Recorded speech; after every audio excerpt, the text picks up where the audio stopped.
তারুণ্যের প্রথম ভোট ধানের শীষের পক্ষে হোক এই স্লোগানে যশোরের অভয়নগরে বিএনপি মনোনীত ধানের শীষের প্রার্থী ইঞ্জিনিয়ার টিএস আইজুবকে বিজয়ী করার লক্ষ্যে উঠান বৈঠক অনুষ্ঠিত হয়েছে।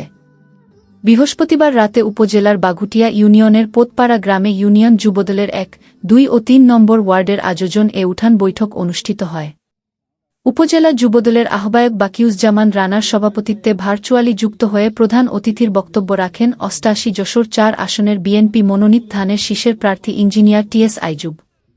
বিশেষ অতিথির বক্তব্য রাখেন অভয়নগর উপজেলা বিএনপির সাধারণ সম্পাদক কাজী গোলাম হায়দার ডাবলু, বাঘুটিয়া ইউনিয়ন বিএনপির সভাপতি মুন্সি আইজুব আলী, সাধারণ সম্পাদক ইকরাম বিশ্বাস।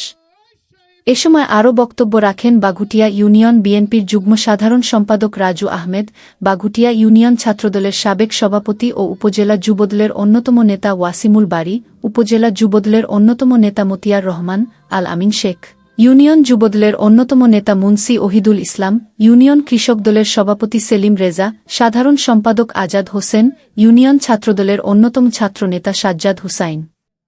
এ সময় উপস্থিত ছিলেন উপজেলা বিএনপির ছাত্র বিষয়ক সম্পাদক শেখ রফসান, উপজেলা বিএনপির যুগ্ম সাধারণ সম্পাদক মোল্লা মোস্তাফিজুর রহমান। অনুষ্ঠান সঞ্চালনা করেন উপজেলা যুবদলের যুগ্ম আহ্বায়ক ইকবাল হোসেন।